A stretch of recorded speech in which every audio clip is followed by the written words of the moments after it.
ओम भगवते वासुदेवाय नमः। पहली बार रख रहे हैं गुरुवार का व्रत तो भगवान विष्णु को प्रसन्न करने के लिए इस विधि से पूजा करेंगे तो भगवान विष्णु और माता लक्ष्मी की कृपा दृष्टि आप पर सदैव बनी रहेगी। हिंदू धर्म में देवी देवताओं और कुछ खास ग्रहों की कृपा पाने के लिए जप और व्रत का सबसे अच्छा तरीका माना गया है। विधि विधान से व्रत करने से मन, शरीर और आत्मा शुद्ध होती है। ऐसे में गुरुवार का दिन भी हिंदू धर्म में काफ़ी महत्व रखता है। गुरुवार को बृहस्पतिवार के नाम से भी जाना जाता है। गुरुवार का दिन भगवान विष्णु और देवताओं के गुरु बृहस्पति को समर्पित है। गुरुवार का व्रत बहुत फलदायी माना जाता है। इस दिन भगवान विष्णु और बृहस्पति देव की पूजा करने का विधान है। आइए जानते हैं बृहस्पतिवार व्रत की शुरुआत कब करना चाहिए। किसी भी महीने के शुक्ल पक्ष के अनुराधा नक्षत्र और गुरुवार के योग के दिन इस व्रत की शुरुआत करना चाहिए। नियमित 7 व्रत करने से गुरु ग्रह उत्पन्न होने वाला अनिष्ट नष्ट हो जाता है। कथा और पूजन के समय मन, कर्म और वचन से शुद्ध होकर मनोकामनाएं पूर्ति के लिए बृहस्पति देव से प्रार्थना करनी चाहिए। पीले रंग के चंदन, अन्न, वस्त्र और फूलों को इस व्रत में विशेष महत्व होता है। आइए जानते हैं बृहस्पतिवार व्रत की विधि। सूर्योदय से पहले उठकर स्नान आदि से निवृत्त होकर पीले रंग के वस्त्र पहनने चाहिए। शुद्ध जल छिड़ककर पूरा घर पवित्र करें। घर के ही किसी पवित्र स्थान पर बृहस्पतिवार की मूर्ति या चित्र स्थापित करें। तत्पश्चात पीत वर्ण के गंध, पुष्प और अक्षत से विधि विधान से पूजन करें।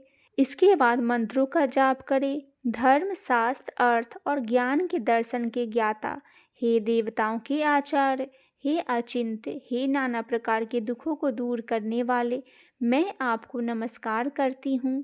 तत्पश्चात आरती कर व्रत कथा सुने। इस व्रत में एक समय ही भोजन किया जाता है। बृहस्पतिवार के व्रत में केले के वृक्ष की पूजा की जाती है। स्त्रियों के लिए यह व्रत अति आवश्यक माना गया है। आइए सुनते हैं बृहस्पतिवार व्रत की कथा। प्राचीन समय की बात है। एक नगर में एक बड़ा व्यापारी रहता था। वह जहाज़ों में माल लदवाकर दूसरे देशों में भेजा करता था। वह जिस प्रकार अधिक धन कमाता था उसी प्रकार जी खोलकर दान भी करता था, परंतु उसकी पत्नी अत्यंत कंजूस थी। वह किसी को एक दमड़ी भी नहीं देने देती थी। एक बार सेठ जी जब दूसरे देश व्यापार करने गए तो पीछे से बृहस्पति देव ने साधु के वेश में उसकी पत्नी से भिक्षा मांगने आए। व्यापारी की पत्नी बृहस्पति देव से बोली, हे साधु महाराज, मैं इस दान और पुण्य से तंग आ गई हूँ। आप कोई ऐसा उपाय बताइए जिससे कि मेरा सारा धन नष्ट हो जाए और मैं आराम से रह सकूं। मैं यह धन लुटता हुआ नहीं देख सकती। बृहस्पति देव ने कहा, हे देवी, तुम बड़ी विचित्र हो। संतान और धन से कोई दुखी होता है? अगर अधिक धन है तो इसे शुभ कार्य में लगाओ। कुंवारी कन्याओं का विवाह करवाओ। विद्यालय और बाग बगीचे का निर्माण करवाओ।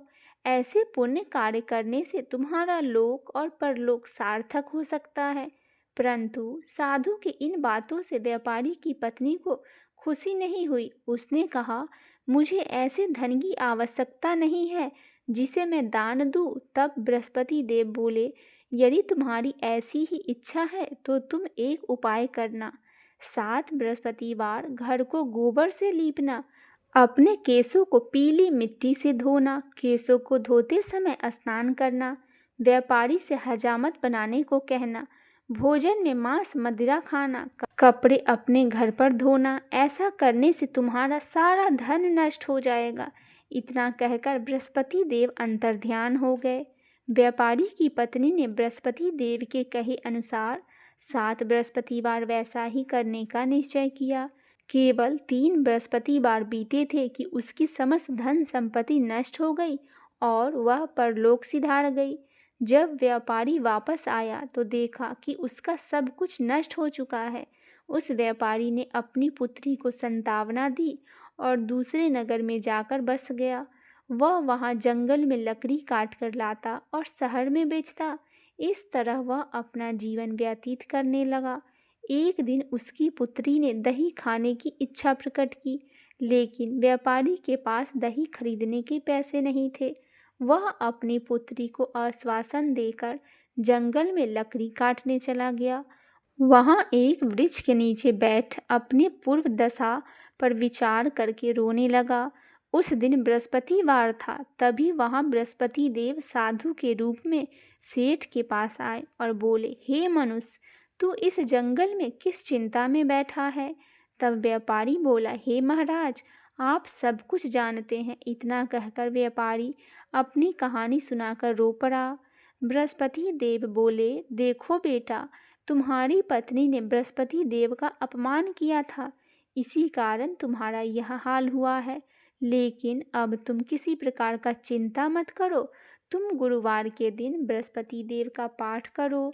2 पैसे के चने और गुड़ लेकर जल के लोटे में शक्कर डालकर वह अमृत और प्रसाद अपने परिवार के सदस्यों को कथा सुनाने वाले को बांट दो। स्वयं भी प्रसाद और चरणामृत लेकर भगवान तुम्हारा अवश्य कल्याण करेंगे। साधु की बात सुनकर व्यापारी बोला, महाराज, मुझे तो इतना भी नहीं बचता कि मैं अपनी पुत्री को दही लाकर दे सकूं। इस पर साधु जी बोले, तुम लकड़ियां शहर में बेचने जाना, तुम्हें लकड़ियों के दाम पहले से 4 गुना ज़्यादा मिलेगा, जिससे तुम्हारे सारे कार्य सिद्ध हो जाएंगे। उसने लकड़ियां काटी और शहर में बेचने के लिए चल पड़ा। उसकी लकड़ियां अच्छे दामों में बिक गई, जिससे उसने अपनी पुत्री के लिए दही लाया और गुरुवार की कथा हेतु चना गुड़ लेकर कथा के और प्रसाद बांटकर स्वयं भी खाया। उस दिन उसकी सभी कठिनाइयां दूर होने लगी, परंतु अगले बृहस्पतिवार को वह कथा करना भूल गया। अगले दिन वहां के राजा ने एक बड़े यज्ञ का आयोजन कर पूरे नगर के लोगों के लिए भोज का आयोजन किया। राजा की आज्ञा अनुसार पूरा नगर राजा के महल में भोज करने गया, लेकिन व्यापारी और उसकी पुत्री तनिक विलंब से पहुँचे। अतः उन दोनों को राजा के महल में ले जाकर भोजन कराया।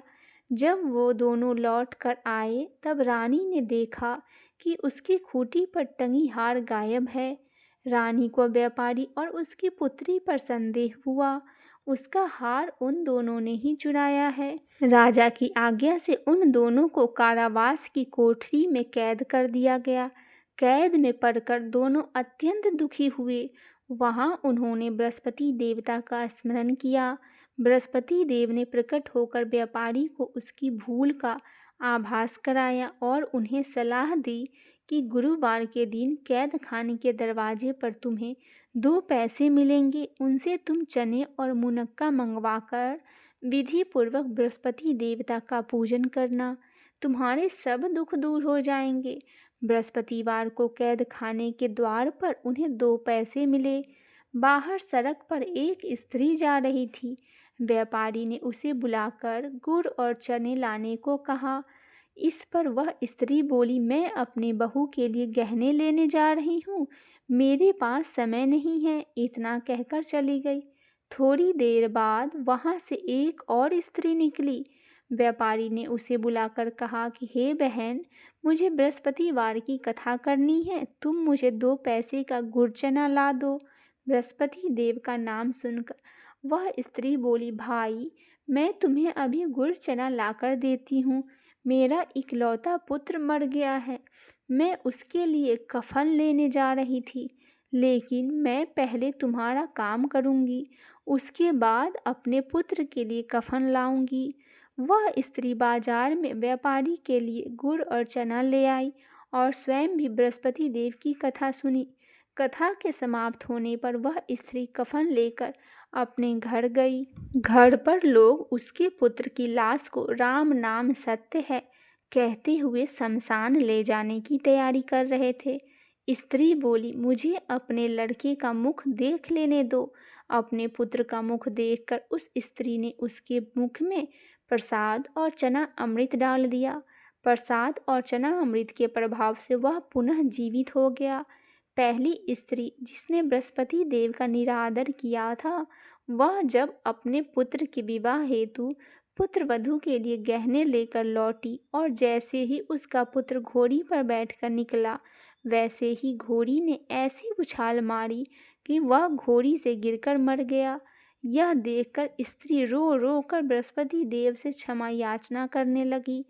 उस स्त्री का याचना से बृहस्पति देव साधु वेश में वहां पहुंचकर कहने लगे, देवी, तुम्हें अधिक विलाप करने की आवश्यकता नहीं है। यह बृहस्पति देव का अनादर करने के कारण हुआ है। तुम वापस जाकर मेरे भक्त से क्षमा मांगकर कथा सुनो, तभी तुम्हारी मनोकामनाएं पूरी होगी। जेल में जाकर उस स्त्री ने व्यापारी से माफ़ी मांगी और कथा भी सुनी। कथा के उपरांत वह प्रसाद और चना अमृत लेकर अपने घर वापस गई। घर आकर उसने चनामृत अपने मृत पुत्र के मुख में डाला। चना अमृत के प्रभाव से उसका पुत्र जीवित हो उठा। उसी रात बृहस्पति देव राजा के सपने में आए और बोले, हे राजन, तूने जिस व्यापारी और उसके पुत्री को जेल में कैद कर रखा है वह बिल्कुल निर्दोष है। तुम्हारी रानी का हार वहीं खूंटी पर टंगा है। दिन निकला तो राजा रानी ने हार खूंटी पर लटका हुआ देखा। राजा ने उस व्यापारी और उसकी पुत्री को रिहा कर दिया और उन्हें आधा राज्य देकर उसकी पुत्री का विवाह उच्च कुल में करवाकर दहेज में हीरे जवाहरात दिए।